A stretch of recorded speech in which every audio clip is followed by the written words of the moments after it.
The clip went viral, Tom Aspinall wincing in a hospital room, saying this injury was way scarier than my knee. Then came the backlash, accusations that he was acting, glancing at the camera, looking for an out. Tonight we test the conspiracy against the medicine. We'll examine his dad's detailed account, what doctors actually say about eye pokes, and whether the evidence points to a performance or a painful, very real injury. When Tom Aspinall left UFC 321, he wasn't limping, he was blinded. The fight that was meant to confirm his dominance as the UFC's heavyweight king ended instead with chaos, confusion, and disbelief. After just over 4 minutes of the first round, Cyril Gaines's open fingers struck Aspinall directly across both eyes. The champion stumbled back, clutching his face, unable to see. The fight was waved off as a no contest. The crowd booed, and within hours, the internet was on fire. At first, the reaction was sympathy. But as the night turned into morning and clips from the hospital began circulating, a visibly shaken Aspinall speaking softly to a camera about how the injury was way scarier than his knee, sympathy turned to suspicion. Viewers began dissecting every frame. Some zoomed in on him wincing, claiming it looked like acting. Others mocked the moment where he tried to look toward the camera, accusing him of checking the shot to make sure the video was recording. Comment sections filled with conspiracy theories, that he faked the pain, that he used the eye poke as an excuse to stop the fight before he was losing, that he knew he was done. But behind all that noise stood a simple, verifiable fact. Tom Aspinall was hospitalized immediately after the fight. Medical records confirmed he was examined by doctors in Abu Dhabi, then referred for further evaluation by an ophthalmology specialist back in the UK. According to the UFC's medical team and independent British press reports, he was suffering from vision loss in both eyes, total in one, partial in the other. His right eye, as his father later explained, could see nothing but gray. So what's the truth? Was this a veteran fighter milking an accident, or a man who genuinely lost his sight, even temporarily, in the middle of combat? Over the next few minutes, we'll weigh the two narratives side by side. The skeptics claim that the footage was performance, and the medical evidence that says it was very real, because somewhere between the outrage, the rumors, and the raw emotion of a father's voice lies the truth about what really happened to Tom Aspinall. If anyone knows Tom Aspinall, not the fighter, but the man, it's his father and lifelong coach, Andy Aspinall. He was there for every fight, every injury, every quiet drive home after war inside the cage. When Tom returned from Abu Dhabi, Andy sat down with reporters to explain what had actually happened, not through PR statements, not through emotion, but through clinical detail. And what he described painted a terrifying picture. His right eye, Andy said, still can't see anything. It's just gray. He explained that doctors tested Tom using an eye chart, and he couldn't read a single word with that eye. His left eye's about 50%. He went down about 4 letters and couldn't see them. The diagnosis wasn't dramatic. It was methodical. One eye completely blind, one half blind. He said the specialist noticed Tom's eye muscles weren't working properly, that his left eye wasn't tracking or following movement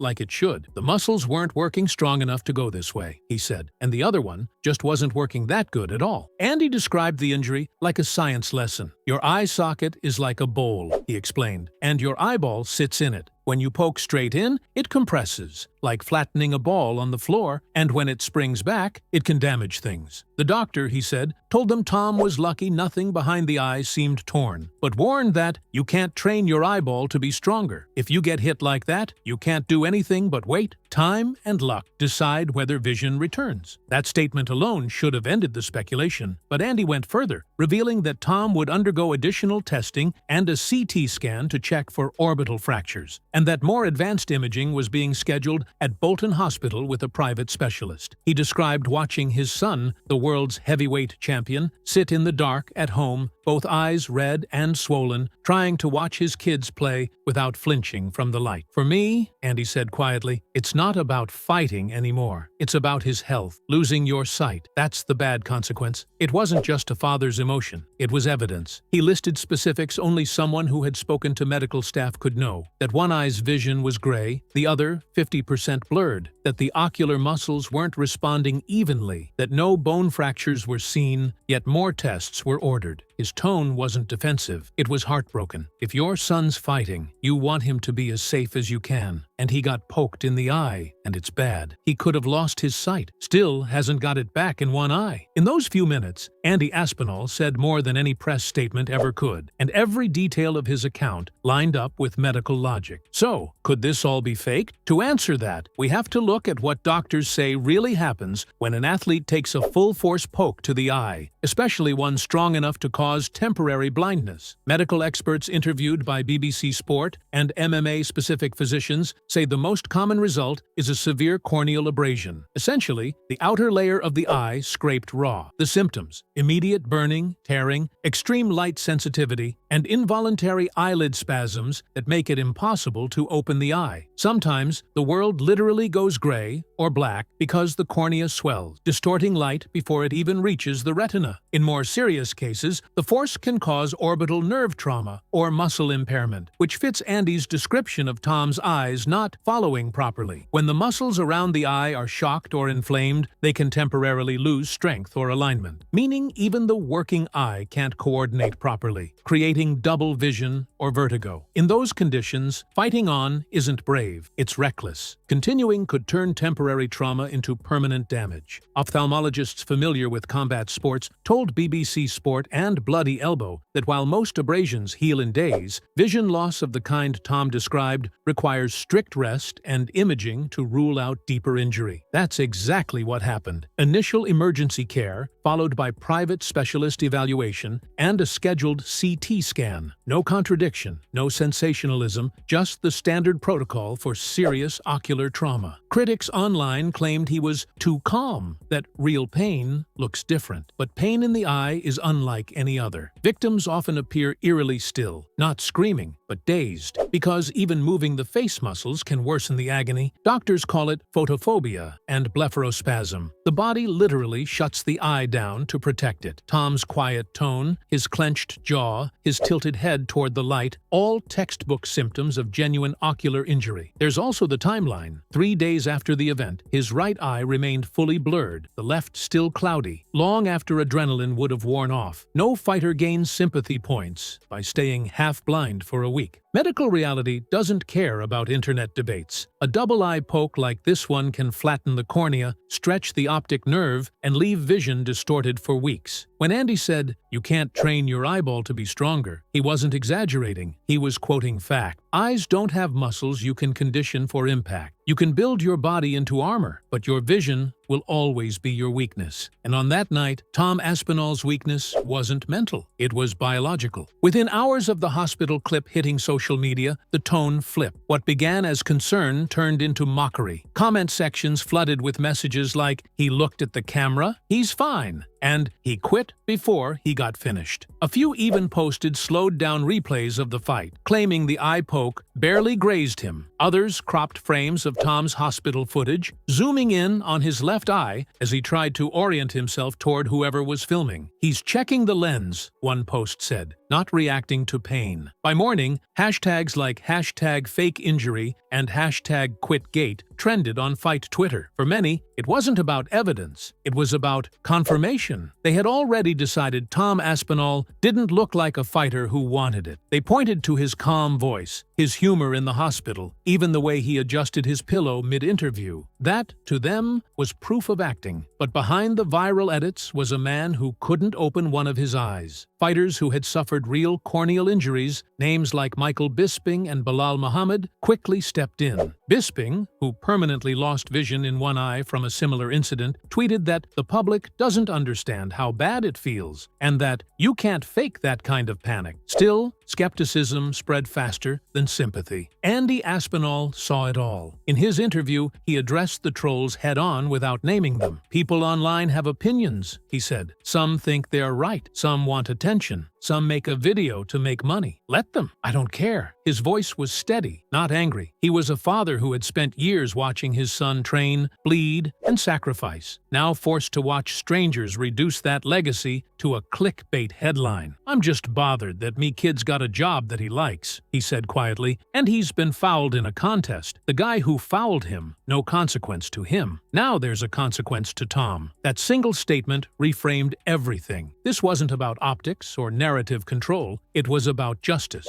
Tom's injury had immediate consequences: blurred vision, ongoing tests, and the looming threat of a medical suspension. Gain's foul, though unintentional, carried none. And while fans argued about whether the champion sold it, Andy was more concerned with whether his son would ever fully see again. The tragedy of modern MMA isn't just in the injuries, it's in how fast empathy disappears when the footage doesn't fit someone's favorite storyline. Every doctor who examined Tom said the same thing. The injury was serious. The first specialist in Abu Dhabi told him it wasn't life-threatening, but bad enough to stop. The second, back in the UK, confirmed vision loss, muscle weakness, and lingering blurriness. CT scans were ordered to check the orbit bones. The preliminary results looked fine, but doctors warned that normal scans don't rule out soft tissue trauma or optic nerve compression. That's why the appointments kept coming. That's why he was grounded from training indefinitely. The BBC report that followed on October 29th confirmed the exact same details Andy had shared. Right eye gray, left eye blurry, muscle weakness, further imaging needed. The outlets weren't quoting hearsay. They were quoting an interview done in Andy's living room 2 days after Tom's discharge. There were no contradictions, no embellishments, no retractions, just a family waiting for clarity. Eye specialists later told Bloody Elbow that a gray visual field and partial blur are classic signs of corneal edema or partial retinal trauma, both of which can cause sudden temporary blindness. In severe cases, swelling alone can leave the world colorless for days. Combine that with eye muscle shock, and even opening the eyelid can trigger pain. He can't see, then he can't fight, Andy repeated. Simple as that. What most fans don't understand is that you don't need visible blood to be half-blind. A perfectly normal-looking eye can still be functionally useless. It's why medical stoppages exist. The retina, cornea, and optic nerve aren't things you walk off. If Aspinall had fought through it, he could have permanently torn the corneal tissue or detached the retina. Andy's words cut through the noise. You can't train your eyeball to be stronger. He wasn't being poetic. He was quoting a medical truth. Fighters can harden their bodies, condition their necks, and even build tolerance for pain. But no one can toughen up their vision. Once it's gone, it's gone. So while YouTube thumbnails screamed, "He faked it," actual doctors were busy preventing blindness. And that's the disconnect. A generation that sees everything as performance forgets that sometimes the body just breaks, and no amount of heart can override biology. Beyond the medical side, Andy Aspinall raised another issue, one that hits at the core of MMA's safety hypocrisy. If you can't see, you can't fight, he said. And if you can't see, you're going to get hurt. Yet despite eye pokes being one of the most dangerous fouls in combat sports, no UFC fighter has ever been disqualified for one. Andy had done his research. "I Googled how many fighters have been disqualified for eye pokes in the history of the UFC," he said. "Do you know the answer? None. That statistic should haunt the sport. Eye pokes end careers, ruin vision, and yet they're treated like accidental speed bumps. A warning, a pause, a glove touch, and the fight resumes." Andy pointed out how Cyril Gane had extended his fingers multiple times in that first round, even before the final poke. He was doing it over and over, he said, after rewatching the footage. Every time his hand came out, it did this. He mimed fingers splayed forward. Nobody punches like that. He wasn't calling Gane dirty. He was calling the system broken. And he's right. The current gloves make it nearly impossible to keep fingers curled. Fighters are taught to keep palms open for distance management, but that design flaw has now caused injuries to some of the sport's biggest names: Bisping, Bilal, Yair, Stipe, and now Aspinall. What's accidental and what's intentional? Andy asked. If you keep doing it and someone gets hurt, how many times before it's a problem? The uncomfortable truth is that eye pokes rarely come with real punishment because they don't look dramatic enough. off. There's no blood, no knockout, just a man blinking, squinting, trying to see, which to casual fans looks like weakness. The same culture that celebrates toughness punishes vulnerability, even when that vulnerability is forced by a foul. For Andy Aspinall, the conversation isn't about controversy or revenge. It's about accountability. If your son was fighting, he said, you'd want him to be as safe as you can. He paused, almost sighing. He got poked in the eye, and it's bad. He could have lost his sight. That's not a headline. That's a plea. Why do people choose to believe fighters fake? It's not just cynicism. It's psychology. Modern fight culture is built on spectacle. Fans expect warriors, not humans. So when pain looks quiet, they call it acting. When fear looks calm, they call it quitting. The internet has conditioned us to treat trauma as theater. And in the age of viral clips, everything becomes content before it becomes truth. Sports psychologists have studied this reaction for years. It's called the toughness paradox. Audiences idolize resilience, but distrust vulnerability. When someone like Tom Aspinall, a heavyweight champion known for composure and control, suddenly looks fragile, it clashes with the myth. That discomfort forces viewers to pick a side, admit that heroes bleed, or convince themselves it's staged. Then there's projection. The same fans who scream, "He quit," have never taken a punch, never felt a glove scrape their cornea. But online, distance breeds confidence. Pain becomes hypothetical. I've seen worse, people say. But have they? The truth is, eye injuries don't always look dramatic. There's no cinematic blood, no screaming collapse, just a man blinking into darkness. Aspinall's calmness became the very thing used against him. If he was really hurt, he'd be panicking, critics argued. But fighters are trained to stay composed even under trauma. That's what separates professionals from amateurs. And if anything, his restraint, that eerie stillness, the quiet tone, fit perfectly with what ophthalmologists describe as corneal spasm response. The body freezes to protect the eye. The backlash wasn't logical. It was emotional. Fans weren't reacting to facts. They were reacting to discomfort. A champion broke the illusion. He didn't get knocked out. He didn't win. He simply got hurt. And in a sport obsessed with dominance, that's harder for audiences to process than defeat. As Andy Aspinall said, people online have opinions. They think they're right, or they want attention, or they want to make money. Let them. In that one sentence, he summarized the digital era of combat sports, where emotion becomes entertainment and empathy gets replaced by engagement metrics. The irony is painful. While strangers debated whether Tom faked his blindness, he was undergoing tests for potential long-term vision damage. Andy confirmed a CT scan was completed to rule out fractures, and a second round of advanced imaging was booked to study the optic muscles and nerve. His vision's still gray, Andy said days later, and the left eye's still not following properly. Doctors warned that even if the bone structure looked fine, soft tissue trauma could linger for months. One physician told BBC Sport that if the swelling didn't subside, he could face an enforced medical suspension, possibly similar to those given to past UFC fighters with severe eye trauma. That means no training, no sparring, no paydays, and no title defenses until vision is cleared. Meanwhile, the conspiracy theorists kept posting edits of the hospital footage, commentary videos claiming he checked the lens, clips slowed to 0.25x speed. Each one racked up hundreds of thousands of views. The internet's undefeated, they said. Maybe, but every view chipped away at the human side of the story. A father sitting beside his son, unsure if he'd ever see clearly again. The fallout also exposed a deeper flaw in the system. As Andy pointed out, if you foul someone with an eye poke, you get told, "Don't do it again." That's not deterrence, that's permission. The UFC has fined fighters for missing weight, for trash talk, even for post-fight celebrations, but not once in over 30 years has anyone been disqualified for an eye poke. 0. That's the number Andy discovered when he looked it up. And yet, despite the lack of accountability, it's the victim, not the offender, who's doubted. Tom loses his vision, his payday, and possibly months of his career, while the internet jokes that he tapped to light. The real cost of being labeled a faker isn't reputation, it's recovery. Because when you're fighting to heal while being accused of lying, you don't just question the sport. You question whether it's worth coming back at all. So, was it fake? No credible evidence suggests so. The hospital report, the specialist tests, the corroborated accounts, and Andy's detailed medical description all align perfectly with known ophthalmic trauma. This wasn't theater. This was anatomy doing what it does when flesh meets force. When a fighter loses sight, the brain floods with panic signals. Depth perception vanishes. The world blurs into light and motion. and the eye reflexively shuts down to protect itself. You can't fake that, not under medical observation, not for multiple days, not when specialists confirm muscle dysfunction. And yet, skepticism will never die, because outrage is profitable. A thumbnail labeled, "Did Aspinall fake it?" gets more clicks than "Champion suffers eye trauma." But in chasing engagement, fans forget the line between speculation